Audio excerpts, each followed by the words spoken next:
Je suis un archétype en sous-représentation drastique. Je pense qu'il y a vraiment des centaines d'adjectifs qui pourraient me qualifier, mais je pense que, pour faire le plus simple, je suis un loser queer.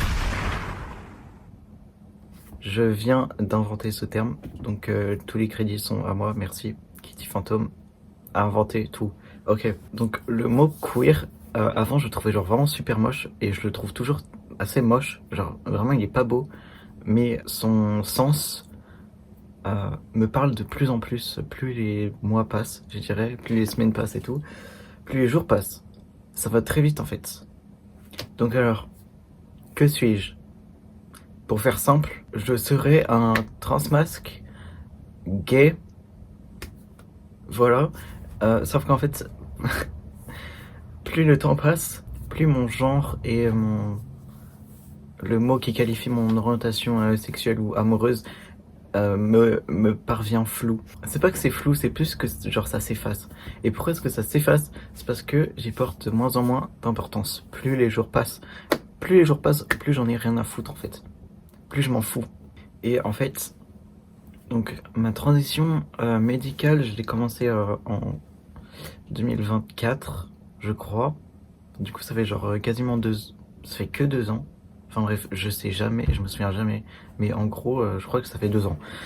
Voilà, que j'ai commencé médicalement avec les hormones et tout. Et genre, à mon début de transition et tout, mon début de transition, moi non, je saurais pas dire jusqu'à quand, mais en gros, pendant genre à peu près une année entière, entre un peu avant que je commence ma transition médicale jusqu'à plusieurs mois après, et ben j'étais vraiment en mode dysphorie maxing. Comment ça, tu me vois dans la rue et tu me dis madame, genre quoi, je vais me suicider, c'est la fin, c'est terminé. C'est la fin des haricots. Alors que physiquement, en vrai, j'étais vraiment pas très androgyne, j'avais toujours les cheveux longs, même pas de franges, j'étais grave chopped. Mais en fait, j'avais trop une tête de bébé aussi, c'était trop bizarre. Genre, j'avais 18 ans, mais on aurait vraiment dit que j'avais 12 ans. Enfin bref, donc vraiment, j'étais en mode dysphorie maxing. Et je m'identifiais comme gay aussi. Parce que en même temps, je venais tout juste de réaliser que j'étais trans, genre. Et en vrai, ça s'est vraiment fait super vite. Genre, mon coming out, il était trop brutal. Il était hyper, genre, en fait, j'ai vraiment fait un coming out passif-agressif avec tout le monde. Mais ça, c'est juste moi. C'est juste parce que je suis retardé, je pense. Voilà. Et du coup, vraiment, seulement quelques mois après mon coming out, j'ai commencé à prendre des hormones et tout. Parce que borderline, volonté de faire. Si je veux quelque chose, je l'ai. Point barre. Voilà. Même genre ma mère elle pensait que j'avais perdu la boule parce que mon père il était mort quelques mois avant. Et là d'un coup je veux être trans et d'un coup je veux prendre des hormones et tout. Et d'un coup je suis en mode c'est ça, c'est absolument ça, c'est la révélation du siècle. Ma mère a cru que j'avais perdu la boule, encore une fois. Eh, j'ai une blague. Peut-être qu'en fait j'ai trop perdu la boule, c'est pour ça que je suis né sans balls. J'ai trop perdu la boule. Hey, think about it. Ok. Voilà, donc j'étais vraiment en mode case maxing. Je suis trans gay. Mais les mois sont passés. J'avais fait ma torsoplastie en octobre de l'année dernière. Yes! Et là, ça y est, genre, je suis complètement soigné et tout va bien. Donc c'est génial. Mais avec cette transformation physique, sans compter les changements corporaux liés aux hormones depuis 2 ans là. Donc genre avec cette transformation physique de torsoplastie, du coup c'est une transformation plutôt majeure sur un corps. Et bah au final, j'ai l'impression que mon corps est difforme. Et c'est pas qu'une impression, genre sociétalement, mon corps est totalement difforme. J'ai un corps qui peut s'identifier à aucun autre, en tout cas des corps connus, genre homme, femme. Je peux m'identifier à aucun d'eux. Et même dans l'hétéronormativité, du coup dans tout ce qui est sexuel et tout ça, je peux m'identifier à rien en fait. En fait, j'arrive pas trop à le dire en mots, je sais pas si c'est clair, mais je peux prendre genre le rôle de la pornographie par exemple. Genre, si je regarde du porno, je saurais pas exactement à qui m'identifier. Oh putain, c'est hyper flou, mais je sais pas trop comment dire ça. Genre, j'ai l'impression d'être rejeté encore une fois. En fait, j'ai l'impression que plus j'avance dans la vie, plus je suis rejeté de la société et des normes.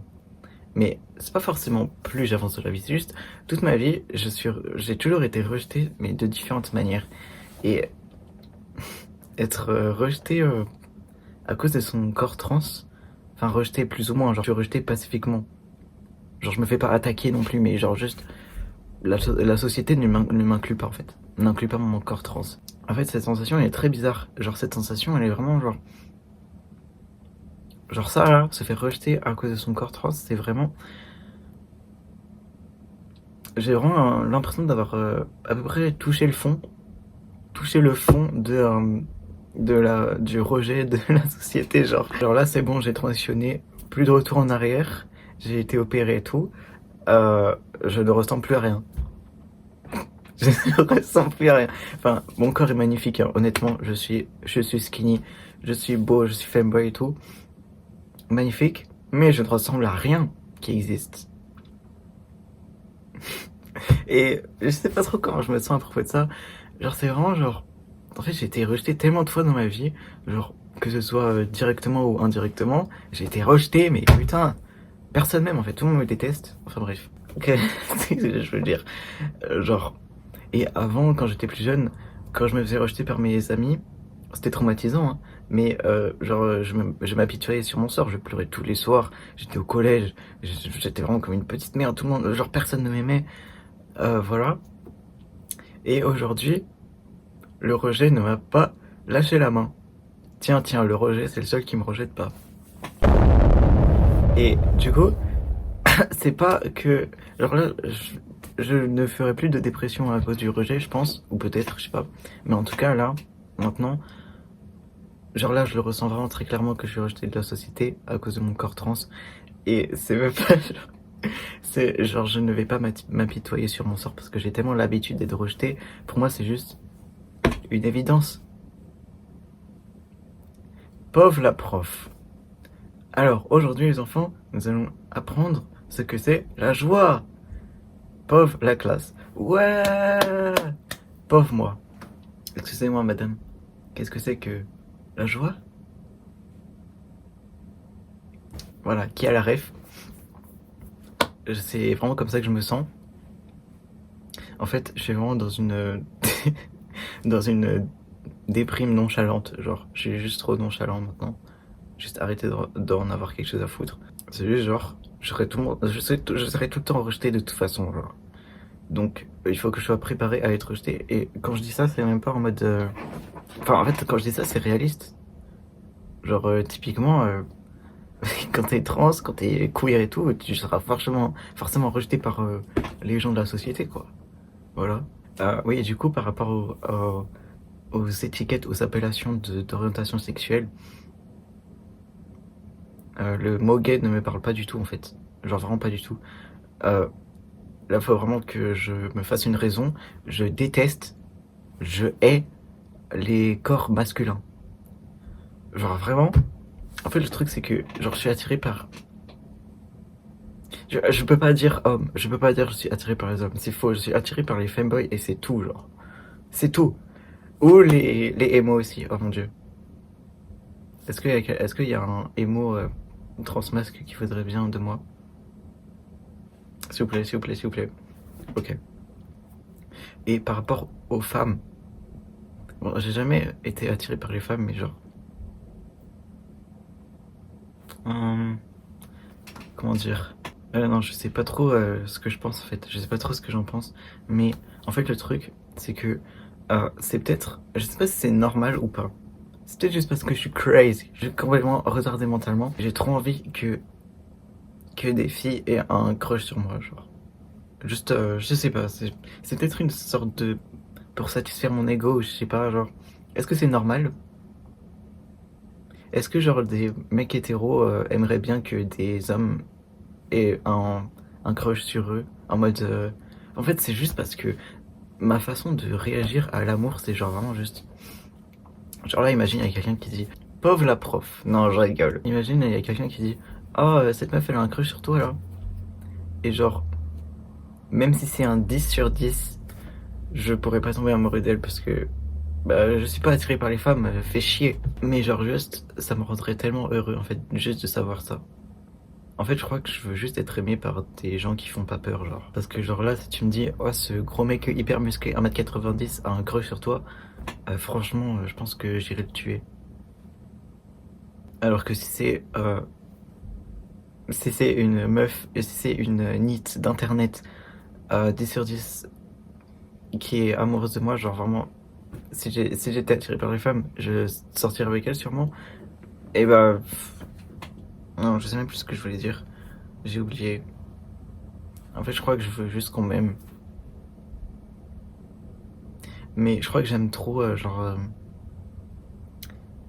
quand quelqu'un m'aime, mais que c'est impossible que ce soit réciproque, genre. Peut-être que c'est une sorte genre de dynamique d'amour qui me parle beaucoup. Justement, un des deux aime l'autre, mais l'autre ne l'aime pas forcément. En fait, c'est vrai que maintenant je fais le lien, mais genre, ça fait grave longtemps maintenant que j'ai réalisé que euh, une dynamique de couple qui m'irait, c'est que moi j'aime la personne, mais que la personne ne m'aime pas en retour. Parce que si elle m'aime en retour, ça va déjanter. Genre vraiment, si la personne m'aime en retour, en fait, il y aura plus d'excuses pour qu'elle ne me porte aucune attention, en fait. Donc c'est mieux que la personne ne m'aime juste pas comme ça. C'est bon. En fait, je pense que ça me conforte vraiment beaucoup de que un des deux dans mon couple soit amoureux de l'autre, mais pas l'autre. Comme ça, genre, je sais pas, dans ma tête, c'est safe, genre. Safe. Voilà. Mais, attends, mais en fait, j'ai grave dévié. Enfin bref. Donc, au niveau de mon genre, je pense que mon genre, c'est genre femboy. Apparemment, c'est pas un genre, mais bah, va se faire foutre. Si, en fait, c'est un genre, voilà. Femboy. Et au niveau de l'orientation sexuelle, voilà. J'en ai pas. Ça suffit, j'en ai marre. Je n'ai pas à me mettre une étiquette sur la tête juste pour exister socialement. Je préfère ne pas exister. Voilà. Et pour revenir à ma non-représentation drastique, en fait, le truc, c'est que genre, c'est un peu marrant parce que j'ai fait une vidéo où je parle de mes clones, genre des clones de mon archétype. Et en fait, ça ne me rend vraiment pas très content d'avoir des clones, en fait. Genre d'avoir des gens qui me ressemblent. Genre plein de transmasques, queer, loser et tout, NEET. En fait, j'aime pas ça. Mais au final, je sais pas ce que je veux parce que genre, putain. Est-ce que c'est pas un peu genre. Bon, c'est un peu de la merde de dire ça, mais est-ce que c'est pas un peu genre classique borderline behavior de juste n'être jamais satisfait? Ou est-ce que c'est juste moi, genre? J'ai l'impression que genre dans le trou borderline, t'es jamais satisfait, genre jamais, jamais. T'es maudit en fait. Doomed. Enfin bref. Aussi, euh, les, les gens dans la rue ou dans des magasins et tout qui m'appellent monsieur ou madame, je trouve ça vraiment très très bizarre. Et genre, depuis un moment maintenant, je pense, je fais une estimation, on me dit monsieur, genre 3 fois sur 5, 2 fois sur 3. Et genre du coup, ça a vraiment augmenté le nombre de monsieur, genre. Et je trouve ça vraiment très très bizarre en fait, je trouve ça très très incompréhensible. Parce que genre, j'ai pas forcément un faciès de monsieur, genre. Surtout, mec, vraiment, je fais 1m60, je suis skinny comme une brindille, j'ai les épaules pas très larges. Enfin, genre, je suis chauve de la barbe, genre. Alors, comment ça, tu me vois, tu dis monsieur, genre, monsieur. Genre, tu vois, la catégorie monsieur, genre, les gens qui sont appelés monsieur, elle est très large, genre. Mais, enfin, je sais pas. Genre, je comprends pas. Là, vous pourrez très bien me dire, mais en transitionnant, c'est bien ce que tu voulais, non, de te faire appeler monsieur et tout. Et bah, hmm, bizarrement, pas vraiment en fait. Je crois que j'ai jamais vraiment voulu me faire appeler monsieur, genre. Parce que, genre, enfin, regarde-moi en fait. Attends, oui, ça c'est un truc un peu bizarre, mais genre, depuis un moment dans ma transition là, depuis un certain point, et ben, genre, quand on m'appelle madame, ça me. Ça m'apaise un peu. Mais en vrai, en fait, le truc c'est que, genre, si on m'appelle madame une fois, ça va. Si on est dans. Si. En fait, j'aimerais bien ne plus avoir de dysphorie quand on m'appelle madame, mais malheureusement, ça arrive toujours. Il y a comme, genre, un seuil seuil où je supporte plus le mégenrage, que je le veuille ou que non. Et en fait, pourquoi est-ce que ça m'apaise quand on m'appelle madame? Sûrement parce que je cherche l'androgyne, je cherche le femboy, je veux ressembler à un femboy, donc je veux être androgyne. Donc merci de m'appeler madame des fois. Genre en fait, je suis vraiment content que on m'appelle pas tout le temps monsieur parce que, enfin genre, si on m'appelle tout le temps monsieur, c'est que j'ai complètement raté mon passing femboy genre. Et aussi, ça c'est un peu en rapport avec mon orientation et en même temps la représentation de mon corps qui est inexistante. C'est que genre, j'ai l'impression de ne juste pas exister dans les dynamiques de couple, dynamique que ce soit hétéro ou lesbienne ou gay, j'ai l'impression de ne appartenir à rien du tout, genre je peux juste appartenir à rien. Parce que genre tu vois, si moi transmasque, je sors avec un transmasque, on pourrait se dire genre, ouais c'est des gays, sauf qu'en fait, je sais pas trop comment dire, mais genre, enfin, les trans, on a une façon d'être gay ou lesbienne qui est vraiment rien qu'à nous en fait. Du coup, genre, c'est trop bizarre. Genre là, si je suis en couple avec un mec trans, tu pourrais nous coller l'étiquette gay, elle serait un peu bizarre. Genre, du point de vue sociétal et même de mon point de vue personnel, je trouverais ça un peu étrange. Parce que je sais pas, je me vois pas trop dans ce mot. Et si t'es transphobe, tu pourrais nous me coller le mot lesbienne, sauf que genre, on ressemble pas non plus vraiment à des femmes, genre. Donc, enfin, je sais pas. C'est trop bizarre. Je me demande vraiment, genre, à quel point est-ce que je vais craquer, genre. Je me demande vraiment quand est-ce que je vais craquer sur ce sujet-là. Quand est-ce que je vais vraiment rentrer dans, je sais pas, je dirais pas psychose non plus, mais genre, dans une détresse psychologique sur ce sujet-là. Genre, je me demande vraiment quand je vais le faire. Peut-être quand j'aurai des connexions relationnelles avec les autres dans la vraie vie, genre. Peut-être. J'ai encore jamais expérimenté ça. En fait, tous ces mots qui ont été inventés pour qualifier des relations genrées, en fait, c'est tous des mots inventés, genre. C'est juste des étiquettes. Et je pense que la façon que j'ai d'être le plus réel en étant moi-même, c'est juste de ne pas utiliser ce genre d'étiquette, ne pas utiliser ce genre de mots pour me décrire. Donc voilà. Donc si quelqu'un me demande si je suis gay, je vais lui dire parle à ma main. Peut-être que je préfère faire des bisous à des garçons, mais ça veut pas dire que... Enfin si, ça veut dire que je suis gay, mais en fait j'en ai juste rien à foutre, donc voilà. Je suis juste moi-même, donc au revoir. Bon, voilà, tout ça pour dire que le genre peut aller se faire foutre. Non pas, il ne faut pas abolir le genre, parce que sinon ça abolirait juste l'expérience et l'existence des personnes trans. Enfin bref, le genre peut aller se faire foutre. Je sais plus ce que je suis, et est-ce que c'est grave? Je sais pas. Pas vraiment. Sociétalement oui, mais personnellement non. Bye.